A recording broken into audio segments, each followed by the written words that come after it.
पूर्णज्ञं परमार्थमार्गवरदं सर्वज्ञपीठासनं संसारार्णवरारकं यतिवरं तत्त्वार्थसिद्धिप्रदं पारिव्राज्यशिरोमणिं श्रितपरम् देवी कटाक्षान्वितं श्रीमच्शङ्करमाश्रितेस्तवरदं सर्वावतारं श्रये श्रीमच्शङ्करमाश्रितेस्तवरदं सर्वावतारं श्रये।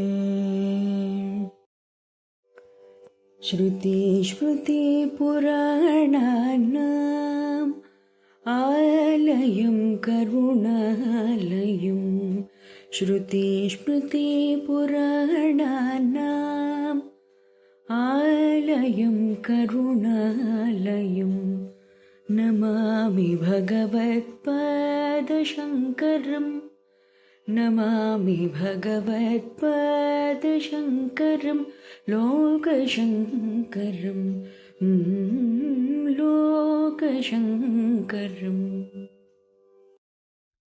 శ్రీ గురుభ్యో నమః. ఈరోజు మనం 19, 20 శ్లోకాల్ని చెప్పుకుందాం. ముందుగా 19వ శ్లోకం.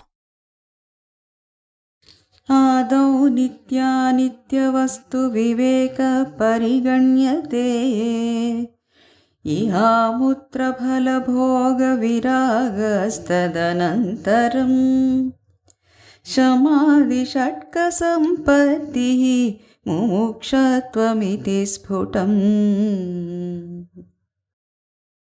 ఇప్పుడు మనం దీని ప్రతిపదార్థ తాత్పర్యాల్ని విందాం. ఆదో ముందుగా నిత్యానిత్య వస్తు వివేక, నిత్యానిత్య వస్తువుల వివేకము, పరిగణ్యతే పరిగణింపబడుతున్నది, తదనంతరము దాని పిమ్మట ఇహముత్ర ఫలభోగ విరాగ, ఇహలోకమునందు పరలోకమునందు కలిగే ఫలాల అనుభవమునందు వైరాగ్యము, శమాది షట్క సంపత్తి శమాది షట్కముల యొక్క లాభము, ముముక్షత్వము మోక్షేచ్ఛ, ఇతి ఇట్లు స్పుష్టము అంటే స్పష్టముగా లెక్కించబడుతోంది అని అర్థం అన్నమాట. భావార్థాన్ని విందాం మనం. ఇక్కడ ఏం చెప్తున్నారు? నిత్యానిత్య వస్తువు యొక్క వివేకం, ఏది నిత్యమో ఏది అనిత్యమో, ఏది సత్యమో ఏది అసత్యమో, ఏది ఆత్మ ఏది అనాత్మ అనే జ్ఞానం. వైరాగ్యము అంటే ఈ లోకానికి సంబంధించిన సుఖభోగాలయందు పరలోకానికి సంబంధించిన భోగాలయందు కూడాను వైరాగ్యం కలిగి ఉండడం. షట్ సంపత్తి అంటే మనకి శమము, దమము, ఉపరతి, తితిక్ష, తర్వాత మనకి శ్రద్ధ, సమాధానము, ఇవి షట్ సంపత్తి అని మనం చెప్పుకున్న తర్వాత ముముక్షత్వం అన్నారు. మోక్షం పొందాలని తీవ్రమైన ఆకాంక్ష కలిగి ఉండడం. నిత్యానిత్య వస్తువు యొక్క వివేకము మొట్టమొదటి యోగ్యత అన్నమాట. రెండవది ఇహలోకంలోనూ పరలోకంలోనూ కర్మఫలాలు భోగించడం యందు విరక్తి ఉండడం. మూడోది శమాది షట్క సంపత్తికి కట్టకడపటిది మోక్షమందు తీరని కోరిక, ఇవి కలిగి ఉండడం అంటూ ఈ శ్లోకానికి భావార్థం వస్తోందన్నమాట. శంకరాచార్యుల వారు ఆధ్యాత్మిక సత్యాన్ని అత్యంత క్రమబద్ధంగా ఇక్కడ చూపిస్తున్నారు మనకి. ఆత్మజ్ఞానం అనే మహాగిరిని అధిరోహించాలి అంటే మొదటి అడుగు ఏమిటి? వివేకం అని చెప్తున్నారు ఆయన. ఏంటి ఆ వివేకం అంటే నిత్య అనిత్య వస్తువుల యొక్క వివేకం కలిగి ఉండాలి మనం అని. మన జీవితాన్ని ఒకసారి మనం పరిశీలించి చూసుకుంటే శరీరం మారిపోతుంది, భావాలు మారిపోతున్నాయి, సంపద మారిపోతుంది, సంబంధాలు మారుతున్నాయి, యవ్వనం మారుతోంది. ఇక మారేది అనేది ఎప్పుడు కూడాను అనిత్యమే కదా. మరి మారందేమిటి? ఆత్మ. భగవద్గీతలో శ్రీకృష్ణుడు స్పష్టంగా మనకి చెప్తారు. ఎప్పుడు మనం ఈ శ్లోకాన్ని మననం చేసుకుంటూ ఉండాల్సిందే. నా అసతో విద్యతే భావో నా భావో విద్యతే సతః అంటూ. అసత్యానికి స్థిరత్వం లేదు, సత్యానికి నాశనం లేదు, ఇది తెలుసుకోవడమే వివేకం అంటూ అందులో చెప్పారనమాట. మనం తాడు పాము ఉదాహరణ కూడా చూసాం. పాము అనిత్యం, అది భ్రమ. తాడు నిత్యం, అక్కడ సత్యం. అవిద్య వల్ల మనం అనిత్యాన్ని నిత్యంగా భావిస్తూ ఉంటాం. అంటే ఏది లేదో దాన్నే ఉన్నదానిగా మనం భావిస్తూ ఉంటాం. వివేకం అంటే ఏంటంటే ఆ భ్రమను తొలగించేది, సత్యాన్ని చూడడం అన్నమాట. ఇహముత్ర ఫలభోగ విరాగం అన్నారు. ఇహము అంటే ఈ లోకము, అముత్రము అంటే పరలోకము. స్వర్గసుఖాలు కూడా అనిత్యాలే. ఈ విషయాన్ని మనందరికీ పరిచితుడైన ఈ నచికేతుడు యముడు ఇచ్చిన స్వర్గసుఖాలను తిరస్కరించిన నాడే రుజువు చేశాడనమాట. అతను అన్నాడు, ఇవన్నీ కూడాను క్షణికమైనవే అన్నాడు. అదే విరక్తి. ఇక్కడ ఈ విరక్తి మనకి సంపూర్ణంగా ఉండాలి. అంటే మనస్సులోంచి పూర్తిగా వాటి మీద ఇంట్రెస్ట్ వెళ్ళిపోవాలన్నమాట మనకి.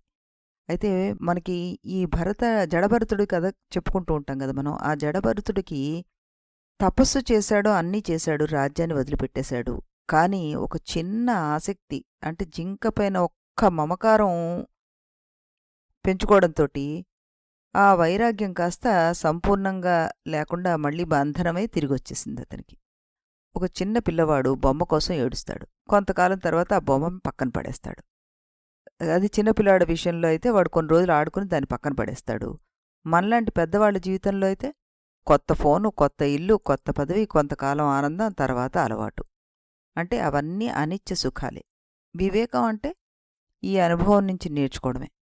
మహాభారతంలో యుధిష్ఠిరుడు అంటాడు, ప్రపంచంలో అత్యాశ్చర్యమైన విషయం ఏమిటి అంటే మనుష్యులు మరణాన్ని చూస్తూ కూడా తాము శాశ్వతమని భావించడం. ఇదే అవివేకం అన్నమాట మంది. వివేకం పుట్టినప్పుడు ప్రపంచం మీద ద్వేషం రాదు, కానీ ఆసక్తి మాత్రం తగ్గిపోతుంది. వైరాగ్యం బలవంతంగా రాదు ఎప్పుడు కూడా. అది జ్ఞానానికి ఫలం మాత్రమే. వివేకం లేకపోతే మన జీవితం అలల మధ్య తేలే పడవలాగా ఉంటుంది. ఆధ్యాత్మిక పదంలో మనం ఒక గమ్యాన్ని చేరాలి అని కనుక అనుకుంటే ముందుగా మనం తెలుసుకోవాల్సింది ఏంటంటే ఏది నిత్యం, ఏది అనిత్యం అన్న విషయాన్ని. ఇక్కడ మరొక విశ్లేషకులు ఇచ్చిన ఉదాహరణని విందాం మనం. ఒక గమ్యాన్ని చేరాలి అనుకునేటట్లయితే మనకి ముందుగా తెలుసుకోవాల్సిందంటే ఏది నిత్యం, ఏది అనిత్యం అని గ్రహించి నిత్యమైన దాన్ని గట్టిగా పట్టుకుంటే వైకుంఠపాళిలో నిత్యంలో ఎక్కి ఏ పావు నోట్లోనూ పడకుండా జాగ్రత్తగా ఆడి గెలిచేస్తాం. అలాగే అనిత్యమైన, అశాశ్వతమైన ఈ అసత్తును గనక మనం పట్టుకున్నట్లయితే పై మెట్టు మీద నుంచి జారిపడిన బంతిలాగా ఒక్కొక్క మెట్టు కిందకి జారి పాతాళానికి జారిపోతాం. అందువల్ల ముందుగా మనం ఏది నిత్యమో, ఏది అనిత్యమో అనే తెలుసుకునే వివేకాన్ని కలిగి ఉండాలి అంటున్నారు వీరిక్కడ.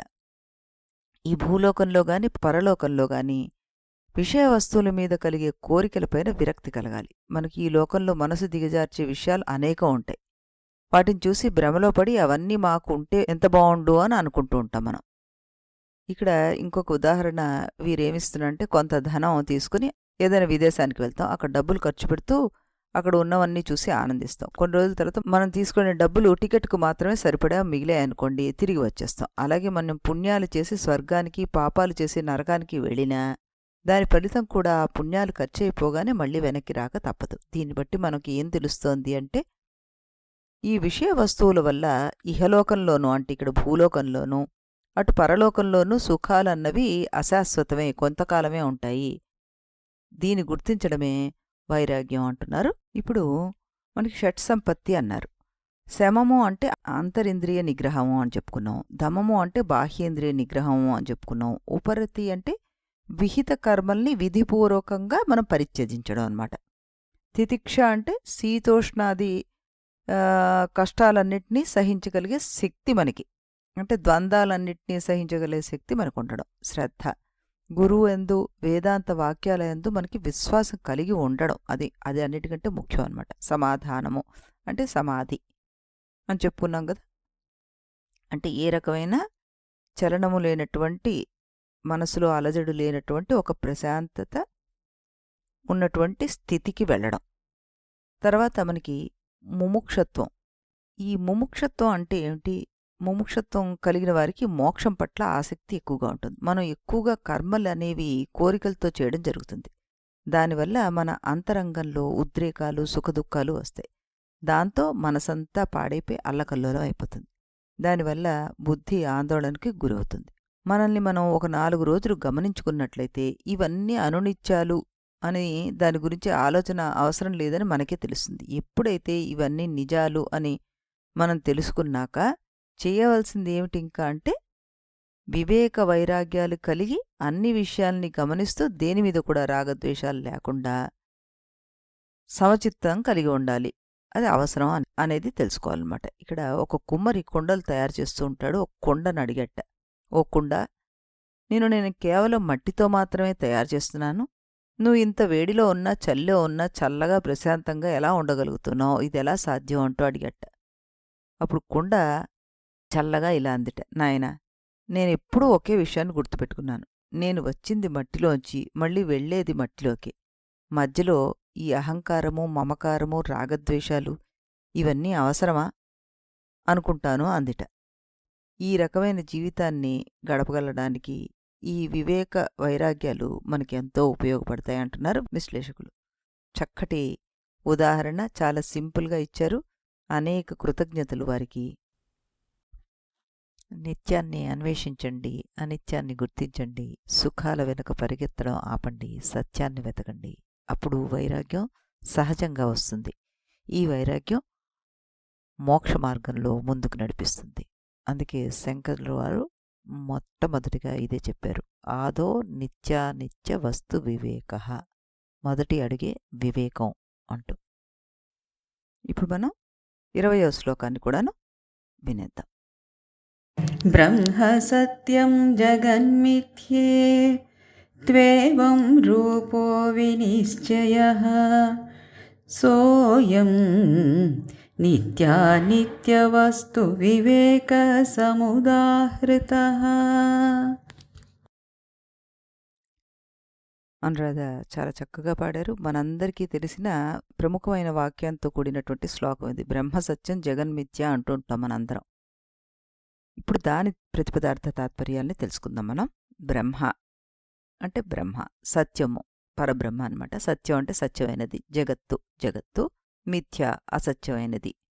ఏవం రూప ఈ విధంగా, వినిశ్చయ నిశ్చయమును, సో అయం ఆ ఇది, నిత్యానిత్య వస్తు వివేక నిత్యానిత్య వస్తు వివేకమని, సముదాహృత చెప్పబడింది అంటూ చెప్తున్నారు ఇందులో.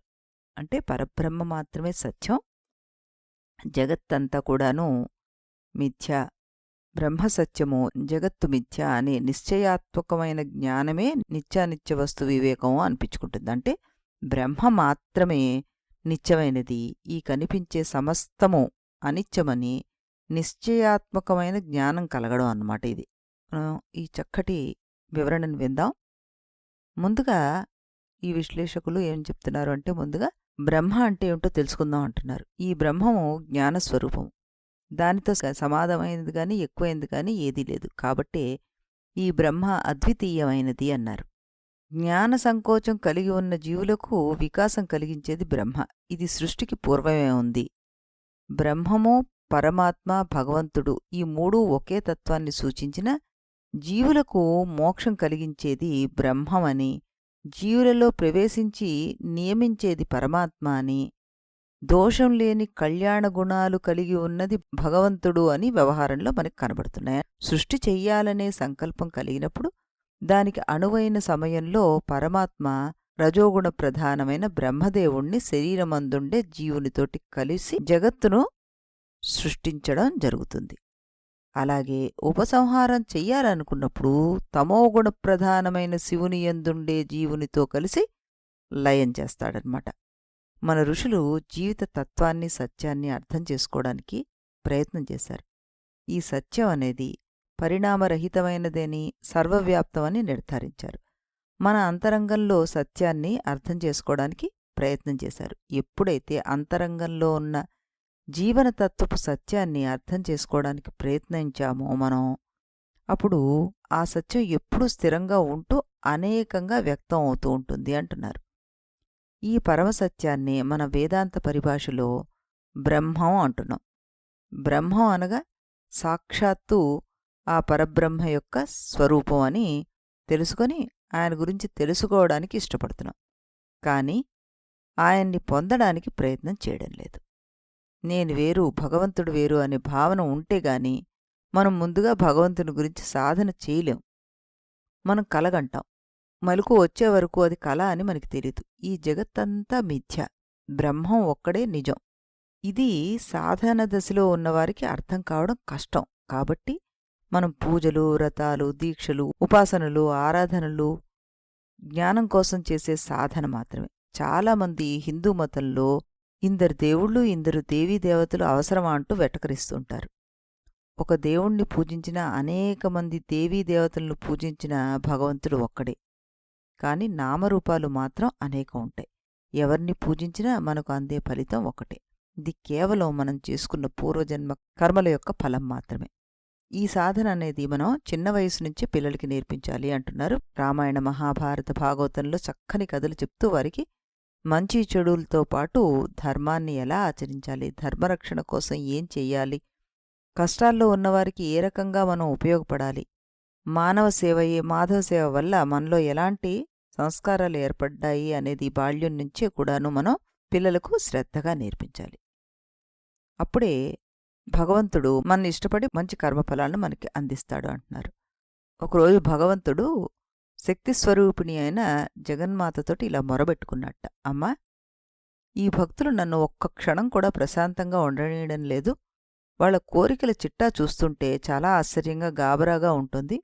పూర్వం నా భక్తులు ఎక్కువ మంది ఆయురారోగ్యాలు అడిగేవారు. ఇప్పుడు అలా కాదు. వారి కోరికలన్నీ హైటెక్ లెవెల్లో ఉంటున్నాయి. నాకసలు విశ్రాంతి అనేదే కరువైపోయింది. కొన్నాళ్ళు ఎక్కడైనా దూరంగా పారిపోవాలనుంది అని బాధపడ్డాట. అప్పుడు ఆ జగన్మాత, నాయనా, ఇంత చిన్న విషయానికే నువ్వు ఇంత బాధపడుతున్నావు. నువ్వు ఎంత దూరం వెళ్ళినా నీకు భద్రత లేదయ్యా. కాని నీకు మంచి చోటు చూపిస్తాను. ఇంతకన్నా నీకు సురక్షితమైన ప్రదేశం ఎక్కడా దొరకదు. అసలు నిన్నెవరూ పట్టుకోలేరు. ఇది 100% నిజం అని నవ్విందిట అమ్మవారు. భగవంతుడు అమ్మవారి మాటలకి సంతోషపడిపోయి, అమ్మ, ఆ చోటేదో నాకు తొందరగా చూపించు అన్నట్ట. నాయనా, క్షణం ఆలస్యం చేయకుండా నువ్వు వెళ్ళి మానవ హృదయంలో దాక్కో.